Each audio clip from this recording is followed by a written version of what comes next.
गोकुळची वाटचाल खाजगीकरणाकडे. मतदारसंघनिहाय संचालकपद द्यावे. माजी राज्यमंत्री भरमूअण्णा पाटील. आमदार शिवाजीराव पाटील यांचा लढा शेतकऱ्यांच्या हितासाठी असून आमदार पाटील यांनी घेतलेल्या निर्णयाशी आम्ही ठाम आहोत. आमदार पाटील यांच्या पाठीशी खंबीरपणे उभे राहू, असे इनाम सावर्डे येथे झालेल्या भाजपा कार्यकर्त्यांच्या बैठकीत पत्रकारांशी बोलताना भरमूअण्णा पाटील यांनी सांगितले. पाहूया ते काय म्हणतात. महान कार्य न्यूजसाठी प्रकाश ऐनापुरे, चंदगड. करवीर, राधानगरी, कागल हे सगळे तालुके तिकडचे एकत्र येतात, एकमेकाला साठलोटे करतात आणि विशेषतः चंदगड, आजरा, गडिंगला या भागाचा माणूस त्या संचालक मंडळात येऊ नये हे थोडासा प्रयत्न तिथे केला जातो. थोडासा काळ जाणून बुजून केला जातो. ही भूमिका साधारण आम्ही म्हणजे नाव घ्यायला हरकत नाही. महाडिक साहेब असताना आम्हाला संधी मिळालेली होती. म्हणजे कुणाला गडिंगलरला अठ्ठेचाळीस साहेबांना मिळाली. इथे आमच्यात 4 वेळा संधी त्यांनी दिली. 2 हरिजन आमचे गेले, त्यानंतर आमचा मुलगा गेला. म्हणजे 2-3 लोकांना संधी दिली महाडिक साहेब असताना. पण हे सगळे एकत्र आले आणि त्यांच्याने आमचा सगळ्यांचाच पराभव करून टाकला. तेच राधानगरी, करवीर आणि कागल हे तुम्ही बोला ना. सांगितलं की काय सांगितलं मुंबईला आणि त्याला इकडचं काय माहिती आहे. तर मित्रांनो, तुम्ही मुश्रीफ साहेबांचे सक्षम कार्यकर्ता, त्यांची बाजू घ्या. खरं माझ्यावर आरोप करतोय, चांगला व्यवस्थित विचार करून करा. माझ्या घरी आज 1 नाही 2-2 गोटे आहेत. मी मुंबईत राहत असेल, ठाण्यात, तरी माझ्या ठाण्यातल्या पण गोशाळा माझ्या आत्ता पण आहेत आणि 12 गायी आहेत. आणि गाईचं दूध, म्हशीचं दूध ह्याच्यावर मला सांगू नका. आणि आज पण रोज मी गायींचं दर्शन घेतल्याशिवाय बाहेर जातच नाही. आणि आज माझी ही परंपरा कायम असते. आणि माझ्या कुटुंब, माझी भावाची बायको असेल, भावाची मुलं असतील, आज पण माझी आई असेल, आज पण आम्ही गोठ्याचं शेण आणि गोठा आमच्या नशीब येतो, आम्ही ते काम करत असतो. तर आम्हाला नवीन असं नाही आहे. खरं मला आत्ता जे सांगितलं की भाऊ गोकुळ बंद पडणार आलेत. गोकुळ हा महाराष्ट्रातला एकमेव एवढी मोठी संस्था आहे, हा संघ आहे. आणि ही शेतकऱ्यांच्या जिव्हाळ्याचा, प्रत्येक कुटुंबाच्या चुलीपर्यंतचा या गोकुळमधला वाटा आहे. आणि गोकुळ चांगल्या पद्धतीने राहावा. ज्यांनी ज्या कष्टातून ज्या पदाधिकाऱ्यांनी, ज्या नेत्याने हा गोकुळ स्थापना केली, त्यात आमच्या अण्णांचा काय नसेल तर थोडा खारीचा तर वाटा असेलच. कारण का गोकुळ दूध डेअरीमध्ये सगळ्यात पोषक दूध आणि फॅटचं दूध चंदगड विधानसभेमधून, चंदगड, आजरा, गडिंगलमधून जाते. याची आपल्याला सगळ्यांना नोंद असली पाहिजे. खरं आमच्या वाट्याला येते का फक्त आश्वासनं आणि लॉलीपॉप. आज 21 सभासद आहेत संचालक बॉडीमध्ये. त्याच्यामध्ये एकच संचालक ह्या चंदगड, आजरा, गडिंगल उत्तूरला आहेत. त्या जनतेला माहीत पाहिजे की नको. आणि फक्त संचालक करवीर, कागल आणि राधानगरी, मग बाकीचे आमचा काय अधिकार आहे की नाही पुरेसा.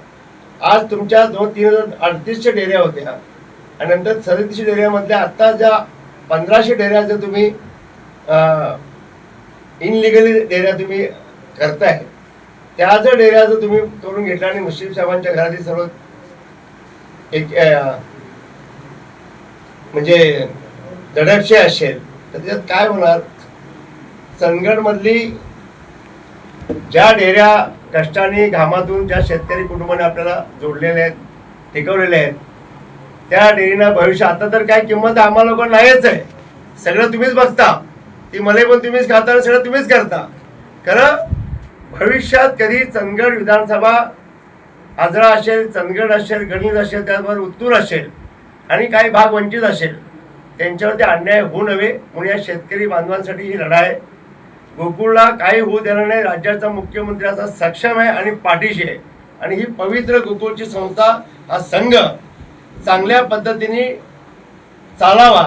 इथं बरेच विषय आहेत, कारण मी विषयावरती आता बोलणार नाही.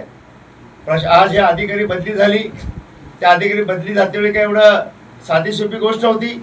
मुख्यमंत्री महोदय साहेबांच्या काणी म्हणजे रीतसर आम्ही सर्व दाखवला की एक एक गावात 11 डेरे आहेत आणि कागदावरती आहेत. मुश्रीफ साहेबांच्या घरात त्यांच्या संबंधित 40 डेरे आहेत. त्यांनी कधी गोठा बघितलं का? त्यांच्या गोठ्यात कधी म्हस आली का? त्यांनी कधी दूध काढलं का? त्या कुठल्या म्हशीला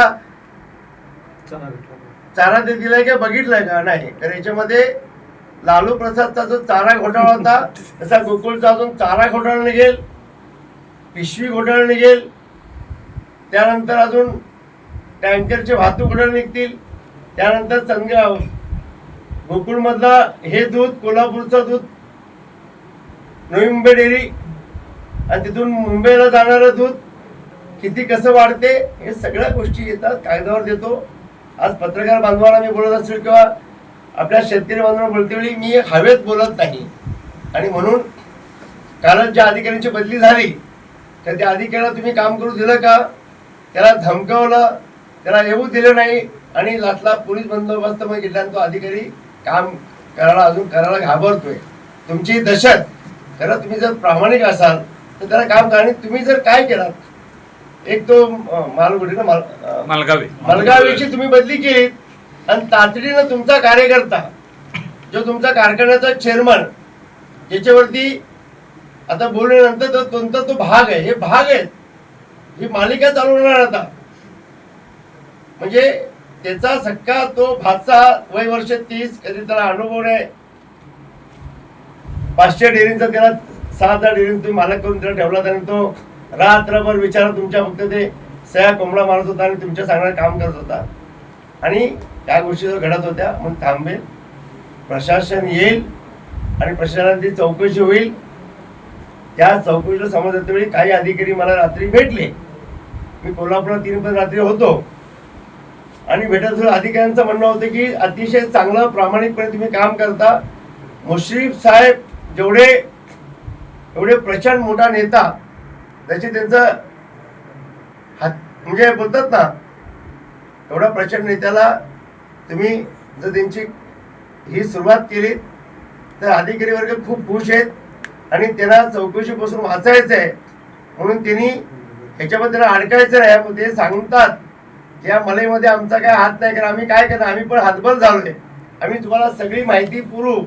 त्याला माझा नंबर मागितला आणि अजून एकदा सांगतो, कुणाला जर माहिती गोपनीय ठेवून असेल सांगितलं तुम्हाला या ह्याच्यामध्ये ज्यांनी सहकार्य केलं आणि माहिती दिली तर तुम्हाला सांगतो, खरंच सांगतो, भारतीय जनता पक्षाचा भाजपाच्या मुख्यमंत्री देवेंद्र फडणवीस साहेब आहेत. तुम्हाला नक्कीच तुमच्या पाठीशी राहतील. कारण ह्या भ्रष्टाचारामध्ये ज्या अधिकाऱ्यांनी आम्हाला मदत केली तर आम्हाला खूप आनंद होईल. बऱ्याच अधिकाऱ्यांनी सगळे पेपर आणून दिले, सुरुवात केलेली आहे. आता ह्या मालिका एवढ्या गोष्टी थांबणार नाहीत, हातबल झालेत. आणि ते आता अधिकारी सांगत होते आम्हाला, आम्ही 4 दिवसात एकच काम करतोय, जे काळाभर केले होते पेपर ते फाडाफाडी चालू आहेत, ते गटले आम्ही फाडतोय आणि काय फक्त साफसूत्र चालू आहेत की आम्हाला स्टेटमेंट द्यायला तयार व्हायचंय. ही अधिकाऱ्यांमध्ये भीतीचं वातावरण का झालं की एवढ्या चुका आणि एवढा भ्रष्टाचार केला. म्हणून प्रामाणिकपणे काम करतो.